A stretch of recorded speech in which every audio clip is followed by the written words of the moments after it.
Friends, ಇಂದು ನಾವು ನಮ್ಮ ಅಡಿಗೆ ಮನೆಯಲ್ಲಿ ಇರುವಂತಹ ಒಂದು ಸಣ್ಣ ಲವಂಗದ ಹಿಂದಿರುವ ದೊಡ್ಡ ಸೈನ್ಸ್ನ ಬಗ್ಗೆ ತಿಳಿಯೋಣ. ಹಾಗೆ ಅದು ನಮ್ಮ ದೇಹದಲ್ಲಿ ಉಂಟು ಮಾಡುವ ಕ್ರಾಂತಿಕಾರಿ ಬದಲಾವಣೆ ಬಗ್ಗೆ ಮಾತನಾಡೋಣ.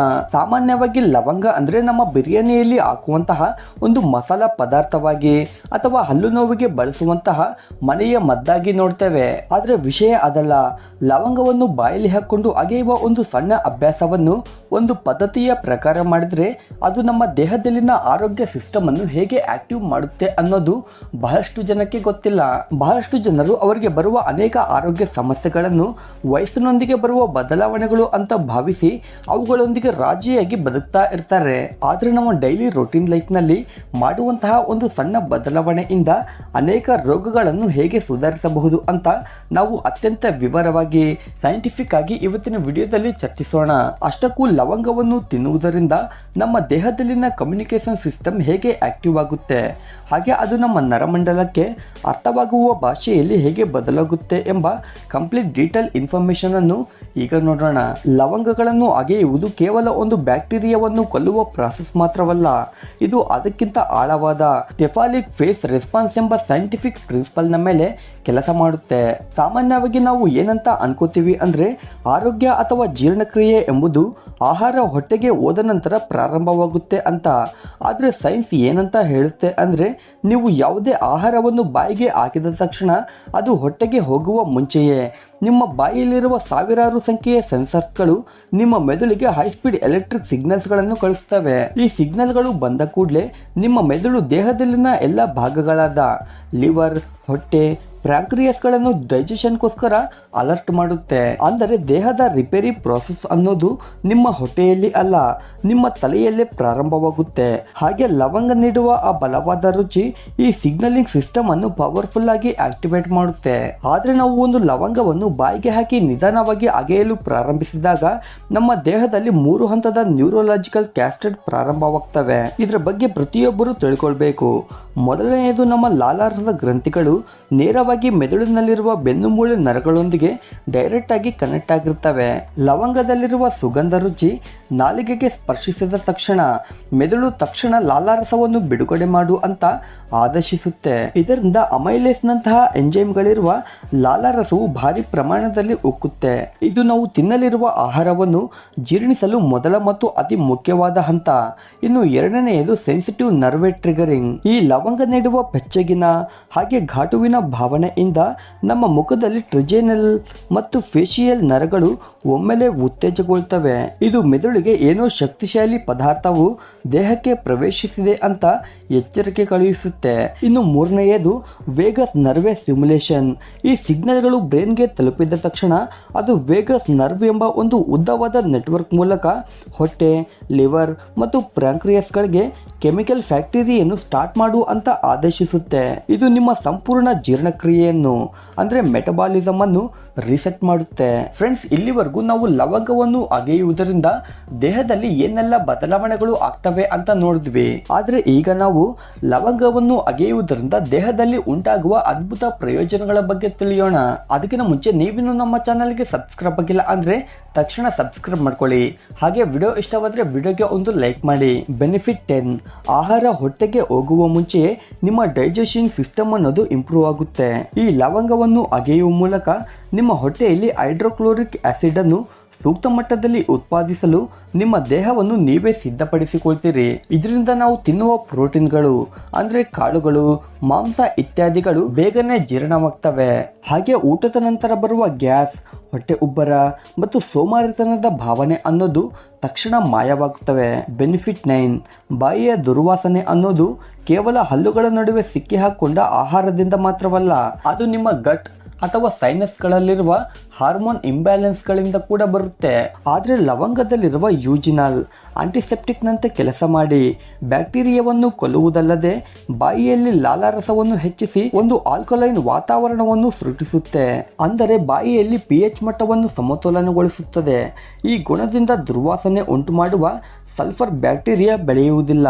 ಬೆನಿಫಿಟ್ 8. ಲವಂಗವನ್ನು ಅಗೆದಾಗ ಲಾಲಾರಸದ ಮೂಲಕ ಒಳಗಡೆ ಹೋಗುವ ಕಡಿಮೆ ಪ್ರಮಾಣದ ಯೂಜಿನಾಲ್ ರಸವು ಹೊಟ್ಟೆಯ ಉಬ್ಬರ ಮತ್ತು ವಾಂತಿಯನ್ನು ಕಡಿಮೆ ಮಾಡಲು ಸಹಾಯ ಮಾಡುತ್ತೆ.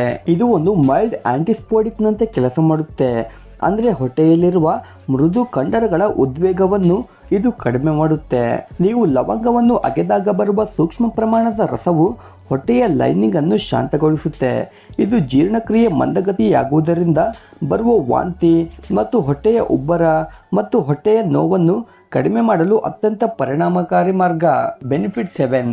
ನಿಧಾನವಾಗಿ ಪೀಸ್ಫುಲ್ ಆಗಿ ಲವಂಗವನ್ನು ಅಗೆಯುವುದರಿಂದ ನಮ್ಮ ನರಮಂಡಲ ಪ್ಯಾರಿಸಿಂಪಥೆಟಿಕ್ ಸ್ಥಿತಿಗೆ ಹೋಗುತ್ತೆ.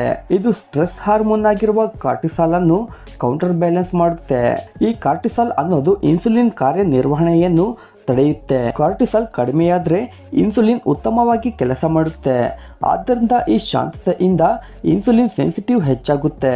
ಹೆಚ್ಚುವರಿ ಲವಂಗದಲ್ಲಿರುವ ನೈಜೀರಿಯನ್ ಕಣಗಳು ರಕ್ತದಲ್ಲಿರುವ ಸಕ್ಕರೆಯನ್ನು ಗ್ರಹಿಸುವಂತೆ ಪ್ರೋತ್ಸಾಹಿಸುತ್ತೆ. ಇದರಿಂದ ದೇಹದಲ್ಲಿ ಸಕ್ಕರೆ ಅಂಶ ಕೂಡ ಸ್ಥಿರವಾಗಿರುತ್ತೆ. ಬೆನಿಫಿಟ್ 6. ಲವಂಗದ ಬಲವಾದ ಸಂಕೀರ್ಣ ರುಚಿ, ಸಿಹಿ, ಕಹಿ, ಘಾಟುವಿನ ಕಲಬೆರಕೆ ಮೆದುಳಿನಲ್ಲಿರುವ ತೃಪ್ತಿ ಕೇಂದ್ರಗಳಿಗೆ ಒಂದು ಪವರ್ಫುಲ್ ಸಿಗ್ನಲ್ ಅನ್ನು ನೀಡುತ್ತೆ. ಊಟದ ನಂತರ ಒಂದು ಲವಂಗವನ್ನು ಅಗೆಯುವುದರಿಂದ ತಿನ್ನುವುದು ಪೂರ್ಣಗೊಂಡಿದೆ ಎಂಬ ಮಾನಸಿಕ ತೃಪ್ತಿ ಉಂಟಾಗುತ್ತೆ. ಇದರಿಂದ ಊಟದ ನಂತರ ಬರುವ ಅನಗತ್ಯ ಸಕ್ಕರೆ ಕ್ರೇವಿಂಗ್ಗಳು ಮತ್ತು ಮೈಂಡ್ಲೆಸ್ ಥಿಂಕಿಂಗ್ಗಳು ನಿಲ್ತವೆ. ಹಾಗೆ ಮನುಷ್ಯನಿಗೆ ಯಾವುದೇ ಸಿಹಿಯನ್ನು ತಿನ್ನಬೇಕು ಅನ್ನೋ ಮಾನಸಿಕ ಕೋರಿಕೆ ಕೂಡ ಕಡಿಮೆಯಾಗುತ್ತೆ. ಹಾಗೆ ಇದು ತೂಕ ನಿರ್ವಹಣೆಯಲ್ಲಿ ಕೂಡ ತುಂಬ ಮುಖ್ಯ ಪಾತ್ರವನ್ನು ವಹಿಸುತ್ತೆ. ಬೆನಿಫಿಟ್ 5. ನಿಮ್ಮ ಬಾಯಿ ನಿಮ್ಮ ಸಂಪೂರ್ಣ ಜೀರ್ಣ ವ್ಯವಸ್ಥೆಗೆ ಮುಖ್ಯ ದ್ವಾರವಾಗಿದೆ. ಅಗೆಯುವ ಮೂಲಕ ನೀವು ಕಳುಹಿಸುವ ಅನೇಕ ಲಯಬದ್ಧ ಸಂಕೇತಗಳು ಕರುಳುಗಳ ಚಲನೆಗಳನ್ನು ಕ್ರಮಬದ್ಧಗೊಳಿಸ್ತವೆ. ಹಾಗೆ ಮಲಬದ್ಧಕ ಅಥವಾ ಗ್ಯಾಸ್ ಸಮಸ್ಯೆಗಳೊಂದಿಗೆ ತೊಂದರೆ ಪಡುವವರಿಗೆ ಇದು ಹೊಟ್ಟೆಯಲ್ಲಿ ಒಂದು ಉತ್ಸಾಹವನ್ನು ಮರಳಿ ತರುತ್ತೆ. ಬೆನಿಫಿಟ್ 4. ಲವಂಗವನ್ನು ಅಗೆಯುವುದರಿಂದ ನಿಮ್ಮ ದವಡೆಗಳಿಗೆ ಒಂದು ವ್ಯಾಯಾಮ ಸಿಗುತ್ತೆ. ದವಡೆಗಳನ್ನು ಕ್ರಮಬದ್ಧವಾಗಿ ಚಲಿಸುವುದು ಒಂದು ರೀತಿಯ ಐಸೋಮೆಟ್ರಿಕ್ ವ್ಯಾಯಾಮ. ಇದು ಮುಖ ಮತ್ತು ತಲೆಭಾಗದಲ್ಲಿ ರಕ್ತ ಚಲನೆಯನ್ನು ಹೆಚ್ಚಿಸುತ್ತೆ. ರಕ್ತ ಚಲನೆ ಹೆಚ್ಚುವುದರಿಂದ ಚರ್ಮ ಕಾಂತಿಯುತವಾಗಿ ಕಾಣುತ್ತೆ ಮತ್ತು ನಿಮ್ಮ ಮೆದುಳಿಗೆ ಆಕ್ಸಿಜನ್ ಉತ್ತಮವಾಗಿ ಸಿಕ್ಕಿ ನೀವು ಇನ್ನಷ್ಟು ಉತ್ಸಾಹದಿಂದ ಇರ್ತೀರಿ. ಬೆನಿಫಿಟ್ 3. ಇದು ಎಲ್ಲದಕ್ಕಿಂತಲೂ ತುಂಬ ಮುಖ್ಯವಾದ ಪ್ರಯೋಜನ. ವಿಶೇಷವಾಗಿ 50 ವರ್ಷಗಳನ್ನು ದಾಟಿದವರಿಗೆ ವೇಗಸ್ ನರ ನಮ್ಮ ದೇಹದಲ್ಲಿರುವ ರಿಪೇರಿ ಮತ್ತು ಹೀಲಿಂಗ್ಸ್ ಅನ್ನು ಕಂಟ್ರೋಲ್ ಮಾಡುತ್ತೆ. ಆದರೆ ಲವಂಗವನ್ನು ಅಗೆಯುವುದರಿಂದ ಉಂಟಾಗುವ ಆ ಭಾವನೆ ವೇಗಸ್ ನರವನ್ನು ಉತ್ತೇಜಿಸಿ ದೇಹವನ್ನು ಸ್ಪೇಸ್ ಮೋಡ್ನಿಂದ ಹೀಲಿಂಗ್ ಮೋಡ್ಗೆ ಬದಲಾಯಿಸುತ್ತೆ. ಇದು ಹೃದಯ ಬಡಿತವನ್ನು ಹಾಗೆ ದೇಹದಲ್ಲಿರುವ ಉಬ್ಬರವನ್ನು ಕೂಡ ಕಡಿಮೆ ಮಾಡುತ್ತೆ. ಆದ್ದರಿಂದ ಸಂಜೆ ಸಮಯದಲ್ಲಿ ಇದನ್ನು ಮಾಡಿದ್ರೆ ಸ್ಟ್ರೆಸ್ ಕಡಿಮೆಯಾಗಿ ಗಾಢವಾದ ನಿದ್ರೆ ಬರುತ್ತೆ. ಬೆನಿಫಿಟ್ 2. ನಮ್ಮ ಲಾಲಾರಸದಲ್ಲಿ ಲ್ಯಾಕ್ಟೋಪೆರಿನ್ ಮತ್ತು IgA ಇಮ್ಯುನೋಗ್ಲೋಬಿನ್ ಎಂಬ ಆಂಟಿಬಾಡಿಗಳು ಇರ್ತವೆ. ಇವು ಕ್ರಿಮಿಗಳ ಮೇಲೆ ದಾಳಿ ಮಾಡ್ತವೆ. ಲವಂಗದಿಂದ ಲಾಲಾರಸವನ್ನು ಹೆಚ್ಚಿಸುವುದು ಅಂದರೆ ದೇಹಕ್ಕೆ ಪ್ರವೇಶಿಸುವ ವೈರಸ್ಗಳನ್ನು ಬಾಯಿಯ ಬಳಿಯೇ ತಡೆದು ಒಂದು ಗಡಿ ಭದ್ರತೆಯನ್ನು ಏರ್ಪಡಿಸುವುದು ಅಂತ ಅರ್ಥ. ಇನ್ನು ಬೆನಿಫಿಟ್ 1. ಕೊನೆಯದಾಗಿ ಅತಿ ಮುಖ್ಯವಾದ ಪಾಯಿಂಟ್. ಸ್ನೇಹಿತರೆ, 70% ಫಲಿತಾಂಶಗಳು ಕೇವಲ ಲವಂಗವನ್ನು ಅಗೆಯುವುದರಿಂದ ಬರುವುದಿಲ್ಲ. ಅದು ನಾವು ಅಗೆಯುವ ಅನೇಕ ವಿಧಾನಗಳಿಂದ ಬರುತ್ತೆ. ಪೀಸ್ಫುಲ್ ಆಗಿ ಅಗೆಯುವುದು ಆ ನರಗಳ ಸಕ್ರಿಯಗೊಳ್ಳುವಿಕೆ, ಆ ಉದ್ದೇಶಪೂರ್ವಕ ಲಾಲಾರಸ ಉತ್ಪಾದನೆಗೆ ನಿಜವಾದ ಕಾರಣ ಆಗುತ್ತೆ. ಈ ಲವಂಗ ಅನ್ನೋದು ಅದರ ಸುಗಂಧ ಮತ್ತು ರುಚಿಯೊಂದಿಗೆ ಆ ಪ್ರಕ್ರಿಯೆಯನ್ನು ಶಕ್ತಿಶಾಲಿಯಾಗಿ ಮತ್ತು ಆಹ್ಲಾದಕರವಾಗಿ ಮಾಡುವ ಒಂದು ಸಾಧನ ಮಾತ್ರ. ಆದರೆ ಇದನ್ನು ಹೇಗೆ ಮಾಡಬೇಕು? ಒಂದು ಸಂಪೂರ್ಣ ಲವಂಗ ಚಕ್ಕೆಯನ್ನು ತಗೊಂಡು 60ರಿಂದ 90 ಸೆಕೆಂಡ್ಗಳ ಕಾಲ ನಿಧಾನವಾಗಿ ಬಾಯಲ್ಲಿ ಹಾಕೊಂಡು ಅಗೆಯಿರಿ. ಆ ನಂತರ ಆ ರಸವನ್ನು ಬಾಯಲ್ಲಿ ಬರುವ ಲಾಲಾರಸದೊಂದಿಗೆ ಬೆರೆಸಿ ನುಂಗಿ. ವಾರಕ್ಕೆ 2ರಿಂದ 3 ಬಾರಿ ಈ ರೀತಿ ಮಾಡಿದ್ರೆ ಸಾಕು. ಆದ್ರೆ ಇಲ್ಲಿ ಮುಖ್ಯ ಎಚ್ಚರಿಕೆಗಳನ್ನು ಕೂಡ ಪಾಲಿಸಲೇಬೇಕು. ಅವೇನೆಂದ್ರೆ, ಒಂದೇ ಸಮಯದಲ್ಲಿ ಹೆಚ್ಚು ಲವಂಗಗಳನ್ನು ಅಗೆಯಬೇಡಿ. ಇದರಿಂದ ಹೊಟ್ಟೆಯಲ್ಲಿ ಉರಿ ಬರಬಹುದು. ಹಾಗೆ ಉಪವಾಸದ ಸಮಯದಲ್ಲಿ ಕೂಡ ಈ ಲವಂಗಗಳನ್ನು ಅಗೆಯಬಾರದು. ಹಾಗೆ ಬಾಯಲ್ಲಿ ಗಾಯಗಳು ಆದಾಗ, ಮೌತ್ ಅಲರ್ಜಿ ಇದ್ದಾಗ ಈ ಲವಂಗಗಳನ್ನು ಅಗೆಯಬೇಡಿ. ಇನ್ನು ಇಲ್ಲಿ ಡಾಕ್ಟರ್ಗಳ ಸಲಹೆ ಏನಂದ್ರೆ, ನೀವು ವಾರ್ವರಿನ್ ನಂತಹ ರಕ್ತ ತೆಳ್ಳಗಾಗಿಸುವ ಔಷಧಿಗಳನ್ನು ಬಳಸ್ತಿದ್ರೆ ಕಡ್ಡಾಯವಾಗಿ ಡಾಕ್ಟರ್ಗಳ ಸಲಹೆಗಳ ನಂತರವೇ ಈ ಲವಂಗಗಳನ್ನು ತೆಗೆದುಕೊಳ್ಳಿ. ಸೊ ಇಷ್ಟೇ ಫ್ರೆಂಡ್ಸ್ ಇವತ್ತಿನ ವಿಡಿಯೋ. ಈ ವಿಡಿಯೋ ನೋಡಿದ್ಮೇಲೆ ನಿಮ್ಮ ಅಭಿಪ್ರಾಯವನ್ನು ಕಡ್ಡಾಯವಾಗಿ ಕಮೆಂಟ್ ಬಾಕ್ಸ್ ನಲ್ಲಿ ಕಮೆಂಟ್ ಮಾಡಿ. ಹಾಗೆ ವಿಡಿಯೋ ಇಷ್ಟವಾದ್ರೆ ವಿಡಿಯೋಗೆ ಒಂದು ಲೈಕ್ ಮಾಡಿ. ನಮ್ಮ ಚಾನಲ್ನ ತಪ್ಪದೆ ಸಬ್ಸ್ಕ್ರೈಬ್ ಮಾಡ್ಕೊಳ್ಳಿ. ಮುಂದಿನ ಸಲ ಮತ್ತೊಂದು ಹೊಸ ವಿಡಿಯೋ ಮುಖಾಂತರ ಸಿಗೋಣ. Thank you for watching.